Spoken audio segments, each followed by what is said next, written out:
शिवाय। हर हर महादेव। प्रिय भक्तों, कैलाश पर्वत पर बैठी माता पार्वती ने भगवान भोलेनाथ से एक प्रश्न किया। माता पार्वती ने कहा, हे प्राणनाथ, हे प्रभु, शाम का समय था। आकाश में हल्का अंधेरा उतरने लगा था। कैलाश पर्वत पर शीतल हवाएं बह रही थी। मैं आपके समीप बैठी थी। तभी मेरी दृष्टि पृथ्वी लोक की ओर गई। मैंने देखा कि कहीं लोग भव्य मंदिरों में आरती कर रहे हैं, कहीं बड़े बड़े यज्ञ हो रहे हैं और कहीं कोई इंसान अकेले बैठकर आंसुओं के साथ भगवान का नाम ले रहा है। मैं कुछ क्षण तक यह सब देखती रही। फिर मैंने आपसे पूछा कि हे प्रभु, एक बात मेरी समझ में नहीं आती। पृथ्वी पर करोड़ों लोग आपका नाम लेते हैं। कोई दिन रात पूजा करता है, कोई व्रत रखता है, कोई दान करता है।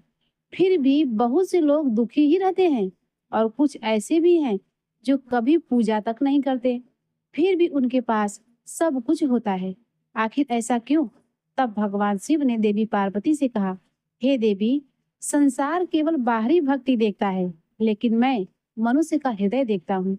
बहुत लोग मेरे सामने सिर झुकाते हैं, पर बहुत कम लोग अपने अहंकार को झुकाते हैं। बहुत लोग मंदिरों में दीपक जलाते हैं, पर बहुत कम लोग किसी बुझते हुए दीप जीवन में आशा का दीप जलाते हैं। और यही कारण है कि हर भक्त मेरे निकट नहीं पहुंच पाता। हे देवी, आज मैं तुम्हें एक ऐसी कथा सुनाऊंगा जो यह बताएगी कि ईश्वर किसे देते हैं और किससे छीन लेते हैं। यह कथा है एक ऐसे मनुष्य की जिसके पास धन नहीं था, लेकिन उसके भीतर ऐसी संपत्ति थी जिसने स्वयं मुझे उसके सामने प्रकट होने पर मजबूर कर दिया। हे देवी, बहुत समय पहले की बात है। एक छोटा सा गांव था। वहां ना बड़े महल थे, ना बड़ी दुकानें। चारों ओर मिट्टी के घर, कच्ची सड़कें और साधारण लोग थे। उसी गांव की सड़क के किनारे रोज एक मनुष्य बैठा करता था। वह था एक गरीब मोची जिसका नाम था माधव। सुबह होते ही वह अपनी पुरानी सी टोकरी लेकर गांव के चौराहे पर बैठ जाता। उसके पास ना कोई पक्की दुकान थी, ना कोई सहायक। दिन भर लोगों के फटे जूते सीता, टूटी चप्पलें ठीक करता और बदले में जितना मिलता उसी से घर चलता। कई बार ऐसा भी होता कि पूरा दिन मेहनत करने के बाद भी इतना पैसा नहीं मिलता कि रात का भोजन ठीक से बन सके, लेकिन उसके चेहरे पर कभी शिकायत नहीं दिखती थी। गांव के लोग अक्सर हैरान होते कि इतनी गरीबी में भी यह इंसान हमेशा शांत कैसे रहता है। उसकी पत्नी कई बार कहती, सुनो, भगवान ने शायद हमारी किस्मत में केवल संघर्ष ही लिखा है। देखो, गांव के दूसरे लोग कैसे अच्छे घरों में रहते हैं और हम आज भी 2 वक्त की रोटी के लिए परेशान हैं। माधव हल्की मुस्कान के साथ कहता, भाग्य से ज्यादा बड़ा भगवान का समय होता है और मुझे भरोसा है महादेव जो करते हैं सही करते हैं। उसकी एक आदत पूरे गांव से अलग थी। वह रोज काम शुरू करने से पहले आंखें बंद करके मेरा नाम लेता और शाम को काम खत्म होने के बाद भी सबसे पहले मंदिर जाकर दीपक जलाता। सावन का महीना आया। पूरा गांव शिव भक्ति में डूब गया। हर ओर बम भोले की गूंज थी। कांवड़िया गंगा जल से लाकर मुझ पर चढ़ाने जा रहे थे। गांव के कई लोग भी कांवड़ यात्रा की तैयारी कर रहे थे। माधव सड़क किनारे बैठा जूता सी रहा था। तभी उसकी नजर कांवड़ लेकर जाते भक्तों पर पड़ी।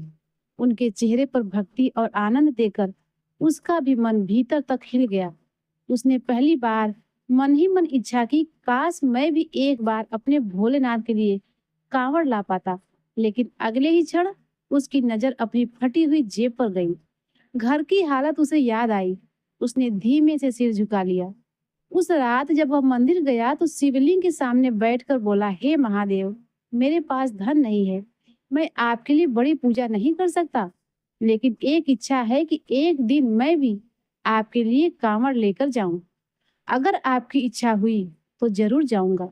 उसकी आंखों में आंसू थे, लेकिन उन आंसुओं में शिकायत नहीं थी, केवल सच्ची भावना थी। माता पार्वती ने फिर पूछा, फिर उसने अपनी इस इच्छा को कैसे पूर्ण किया प्रभु? तब भगवान भोलेनाथ ने कहा, अगले दिन जब वह काम पर बैठा तो अचानक उसकी नजर सड़क के किनारे पड़ी एक छोटी सी मिट्टी की गुल्लक पर पड़ गई। उसने उसे उठाया और काफी देर तक देखता रहा। फिर उसने मन में आया अगर मैं रोज थोड़ा थोड़ा बचाऊं तो शायद अगले सावन तक कांवड़ ले जाने लायक मेरे पास पैसे इकट्ठे हो जाएंगे। उस दिन से उसने एक संकल्प लिया, चाहे कितनी भी गरीबी हो, चाहे कितनी भी परेशानी हो, वह रोज एक सिक्का उस गुल्लक में जरूर डालेगा। कई बार ऐसा भी होता कि दिन भर की कमाई बहुत कम होती, घर में आटा भी मुश्किल से होता, लेकिन फिर भी वह किसी न किसी तरह एक छोटा सिक्का बचाकर गुल्लक में डाल देता। उसकी पत्नी ने एक दिन पूछा, इतनी मुश्किल से घर चल रहा है, फिर भी तुम यह कैसे क्यों बचा रहे हो? माधव ने मुस्कुराकर कहा, यह पैसा मेरे लिए नहीं है, यह मेरे भोलेनाथ के लिए है।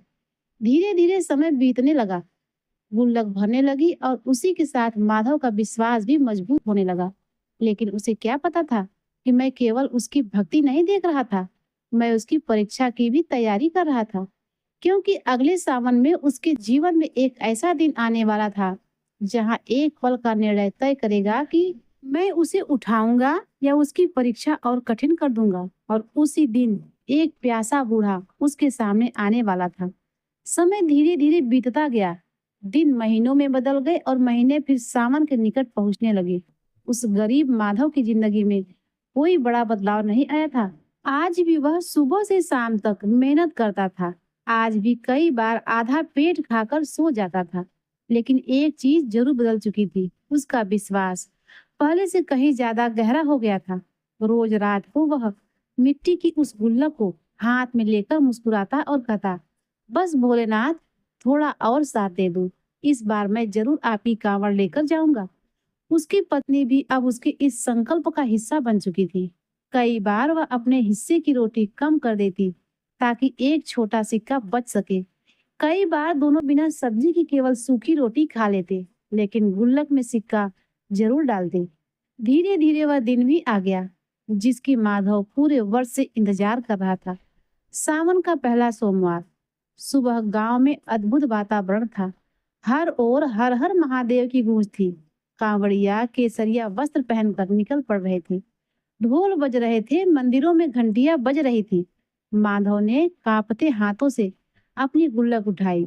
उसकी आंखों में उत्साह भी था और डर भी। उसने धीरे से गुल्लक तोड़ी और जैसे ही सिक्के जमीन पर गिरे, उसकी आंखें भर आई।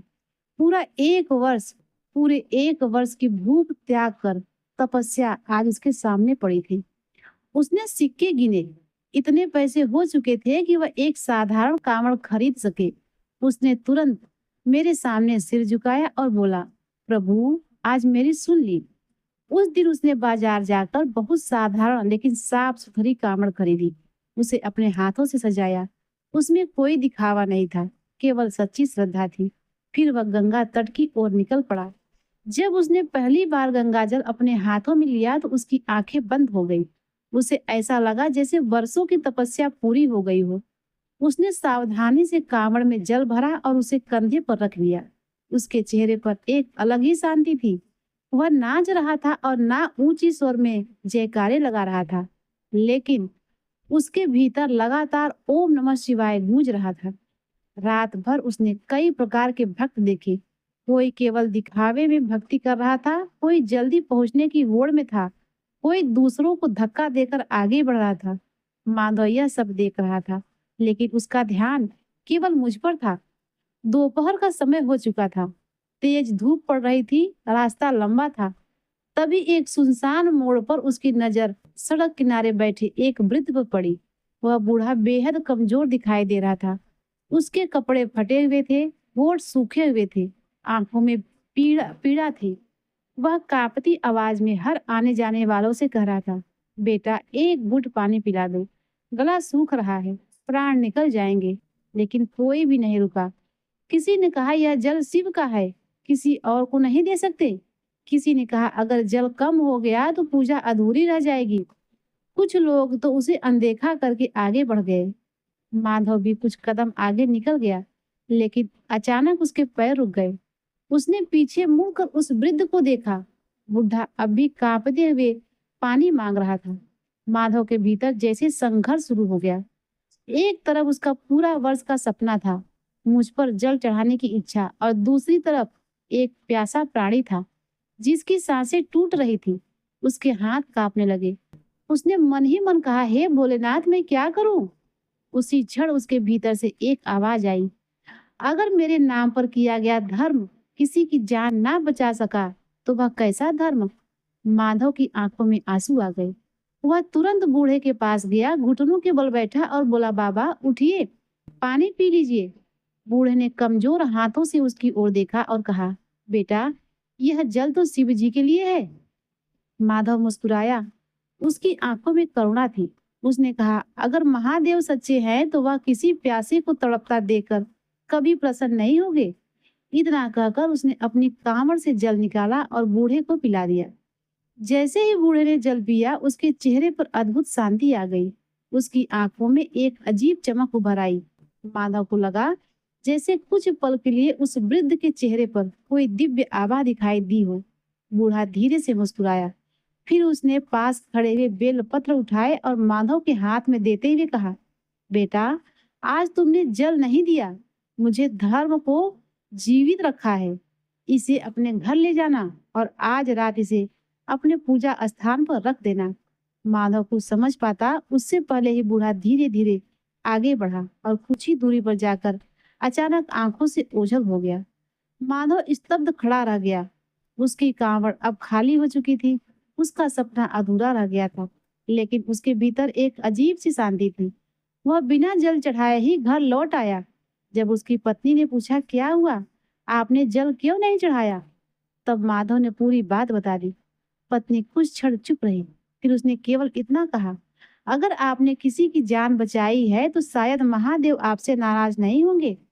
उस रात दोनों ने उन बेल पत्रों को अपने छोटे से पूजा स्थान पर रख दिया। लेकिन उन्हें क्या पता था कि अगली सुबह उनके जीवन में ऐसा चमत्कार होने वाला है जो पूरे गांव की किस्मत बदल देगा। और उसी चमत्कार के साथ शुरू होगी मेरी दूसरी परीक्षा। रात बीत चुका था। गांव के ऊपर धीरे धीरे सुबह का उजाला उतर रहा था। पक्षियों की आवाजें सुनाई दे रही थी, लेकिन उस छोटे से मिट्टी के घर के भीतर अभी भी गहरा सन्नाटा था। माधव और उसकी पत्नी रात भर ठीक से सो नहीं पाए। बार बार उनके मन में वही प्रश्न उठ रहा था, आखिर वह बूढ़ा कौन था और जाते जाते वह बेलपत्र देकर ऐसा क्यों कह गया कि इसे पूजा स्थान पर रख देना। सुबह होते ही माधव उठकर स्नान करने चला गया। लौटकर वह सीधे अपने छोटे से पूजा स्थान के सामने बैठ गया। वहां वही बेलपत्र रखे थे जो उस वृद्ध ने दिए थे। उसने हाथ जोड़कर आंखें बंद की और बोला, हे महादेव, मैंने जो किया आपकी इच्छा समझकर किया। अगर मुझसे कोई भूल हो गई हो तो मुझे क्षमा कर देना। इतना कहकर जैसे उसने बेलपत्रों के नीचे रखा छोटा लोटा उठाया, उसके हाथ कांप गए। उसकी आंखें फैल गई। लोटे के भीतर कुछ चमक रहा था। उसने ध्यान से देखा, वहां स्वर्ण मुद्राएं पड़ी थी, असली सोने की चमचमाती मुद्राएं। कुछ क्षण तक उसे विश्वास नहीं हुआ। उसने तुरंत अपनी पत्नी को आवाज दी। पत्नी दौड़कर आई। जब उसने लोटे के भीतर देखा तो उसकी सांसें रुक गई। दोनों एक दूसरे को देख रहे थे। ना शब्द निकल रहे थे, ना समझ आ रहा था यह सब कैसे हुआ। माधव की आंखों में आंसू बहने लगे। वह वहीं जमीन पर बैठ गया और कांपती आवाज से बोला, हे प्रभु, यह आपकी लीला है। मैं समझ गया वह कोई साधारण मनुष्य नहीं था। लेकिन सबसे बड़ी बात यह थी कि उसके मन में लालच नहीं आया। उसने सबसे पहले मुझे प्रणाम किया, फिर अपनी पत्नी से कहा, यह धन हमारा नहीं है, यह महादेव का प्रसाद है। इसका उपयोग भी हमें सही कार्य में ही करना होगा। उस दिन के बाद से धीरे धीरे उसके जीवन की दिशा बदलने लगी। उसने सबसे पहले सड़क किनारे बैठना छोड़कर गांव में एक छोटी सी दुकान किराए पर ले ली। अब लोग वहां अपने जूते चप्पल ठीक करवाने आने लगे। माधव पहले की तरह ही मेहनत करता था, पहले की तरह ही विनम्र रहता था। अंतर केवल इतना था कि अब उसके चेहरे पर पहले से ज्यादा शांति थी। धीरे धीरे उसकी दुकान चलने लगी। लोग उसकी ईमानदारी की प्रशंसा करने लगे। गांव में उसका सम्मान बढ़ने लगा। लेकिन संसार का एक कठोर सत्य है, जब तक इंसान गरीब होता है लोग उसे नजरअंदाज करते हैं। लेकिन जैसे ही उसका भाग्य बदलने लगता है, सबसे पहले लोगों के भीतर ईर्ष्या जन्म लेती है। उसी गांव में उसका एक बड़ा भाई भी रहता था, जिसका नाम सोमदत्त था। उसके पास पहले से दुकान थी, पैसा था, समाज में पहचान थी। वह हमेशा खुद को अपने छोटे भाई से श्रेष्ठ समझता था। जब उसने देखा कि जो भाई कभी सड़क किनारे बैठकर जूते सीता था, आज उसकी दुकान चल रही है, लोग उसका सम्मान कर रहे हैं, उसके घर की हालत सुधर रही है, तो उसके भीतर जलन शुरू हो गई। वह मन ही मन सोचने लगा, यह कैसे संभव है? जिसके पास खाने तक के पैसे नहीं थे, उसके पास अचानक धन कहाँ से आ गया? शुरुआत में उसने अनदेखा किया, फिर लोगों से पूछताछ करने लगा कि चुपचाप अपने भाई पर नजर रखने लगा, लेकिन उसे कोई गलत बात दिखाई नहीं दी। माधव ना शराब पीता, ना छल करता, ना किसी से झगड़ा करता। वह बस मेहनत करता और मेरा नाम लेता। लेकिन ईर्ष्या इंसान की बुद्धि छीन लेती है। एक रात उसका भाई सोमदत्त अपने घर बैठा था। तभी उसके मन में एक विषैला विचार आया। उसने सोचा जरूर चोरी या कोई गलत काम किया होगा, वरना इतना धन अचानक किसी के पास नहीं आ सकता। बस उसी दिन से उसने अपने भाई को बदनाम करना शुरू कर दिया। वह गांव के लोगों से कहने लगा, मैं इसे बचपन से जानता हूँ। इसके पास अचानक धन आया है तो जरूर कोई गलत काम किया है। धीरे धीरे गांव में बात फैलने लगी।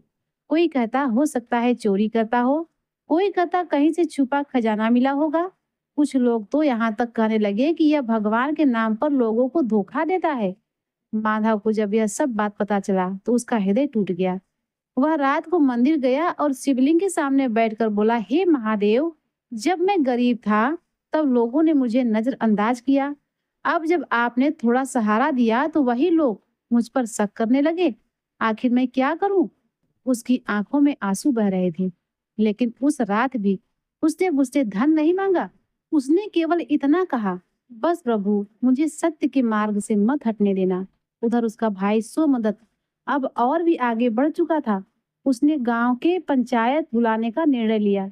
वह चाहता था कि पूरे गांव के सामने माधव चोर साबित कर दे, और उसे बिल्कुल भी अंदाजा नहीं था कि जिस इंसान को वह अपमानित करने जा रहा है, उसकी रक्षा के लिए स्वयं मैं आने वाला हूँ।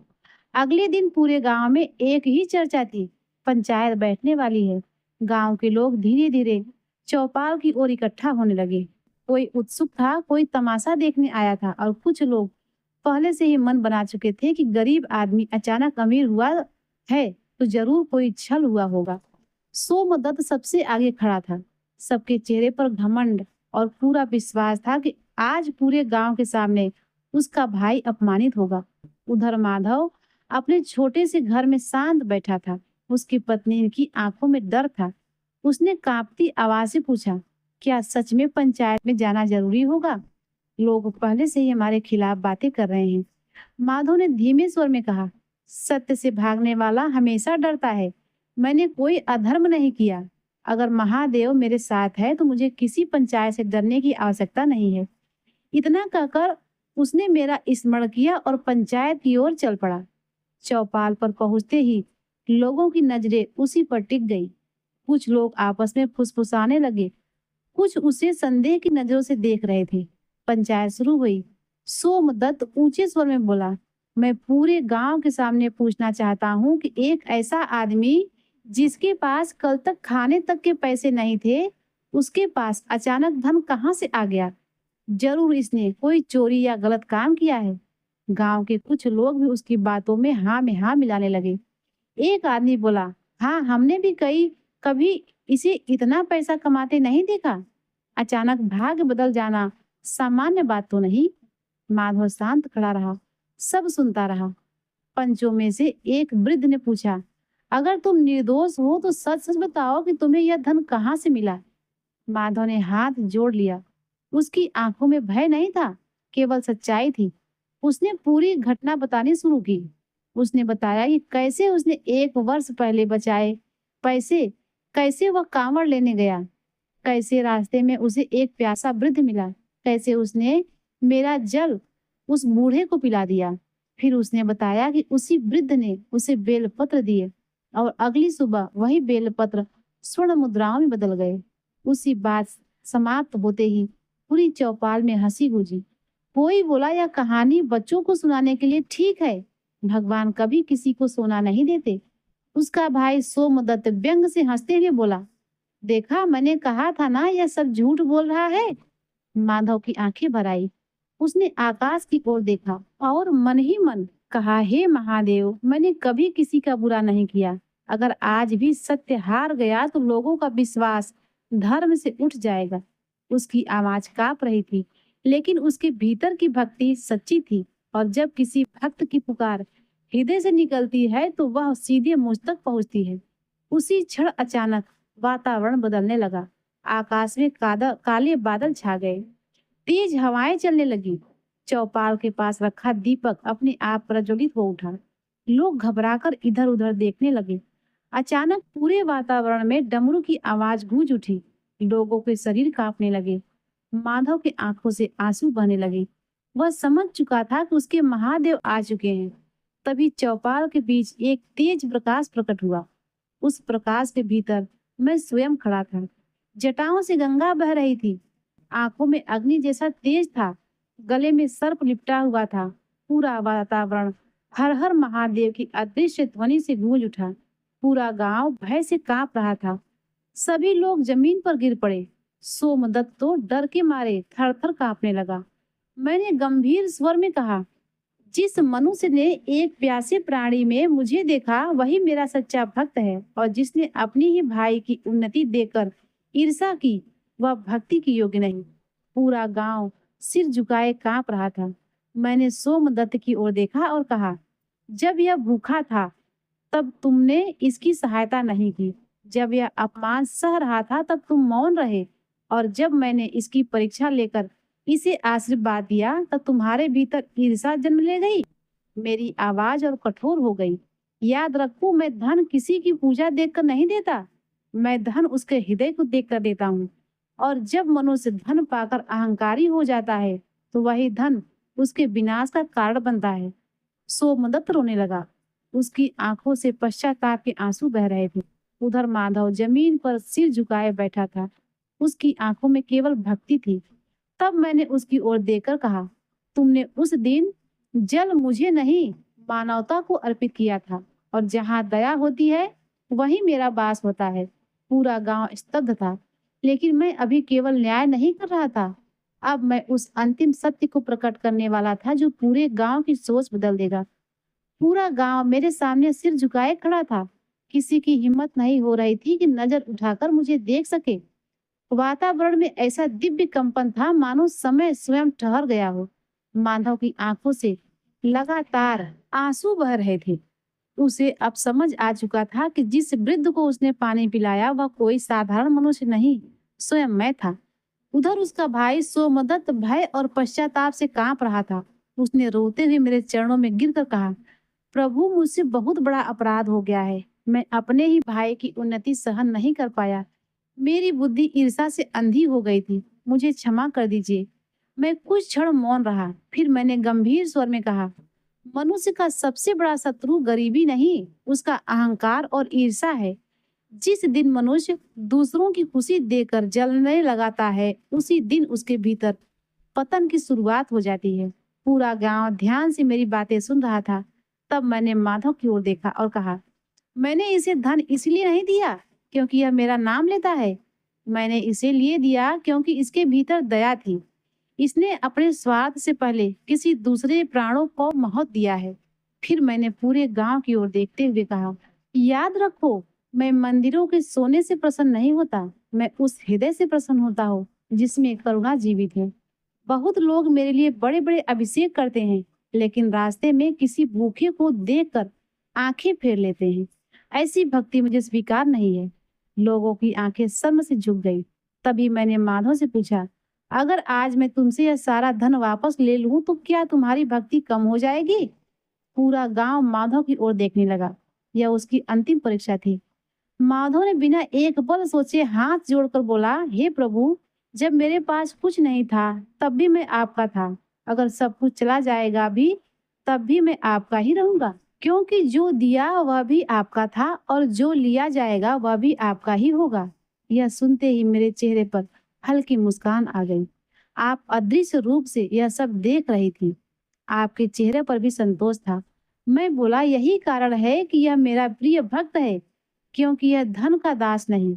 जिसने धन को अपने सिर पर बैठा लिया उससे मैं सब कुछ छीन लेता हूँ, लेकिन जो धन को केवल साधन समझता है, उसे मैं कभी खाली नहीं रहने देता। इतना कहकर मैंने अपने त्रिशूल को धरती पर स्पर्श किया। उसी क्षण पूरे गांव में तेज प्रकाश फैल गया। लोगों के भीतर जैसे वर्षों से जमी अंधकार की परत टूटने लगी।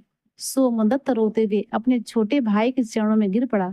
उसने कहा, भाई मुझे माफ कर दो, मैंने तुम्हारे साथ बहुत अन्याय किया। माधव ने तुरंत उसे उठाकर गले लगा लिया। उससे कहा, भाई अगर महादेव हमें क्षमा कर सकते हैं तो हम मनुष्य होकर एक दूसरे को क्यों नहीं क्षमा कर सकते। यह सुनकर गांव के कई लोगों की आंखें भर आई। उस दिन के बाद गांव बदलने लगा।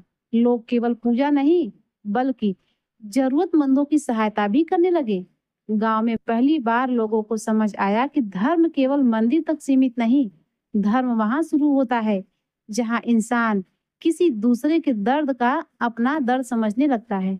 उधर माधव पहले की तरह ही साधारण जीवन जीता रहा। उसने कभी धन का घमंड नहीं किया। वह रोज सुबह मेरा नाम लेता और रात को केवल एक ही प्रार्थना करता कि हे महादेव, मुझे इतना देना कि मेरे भीतर अहंकार पैदा ना हो, और अगर कभी मुझ में सब कुछ छीन लो तो मेरी भक्ति कभी मत छीनना। मैं अंतर ध्यान होने के पहले आकाश से में गूंजने स्वर बोला, याद रखो मैं किसी को बिना कारण नहीं देता और ना बिना कारण छीनता हूँ।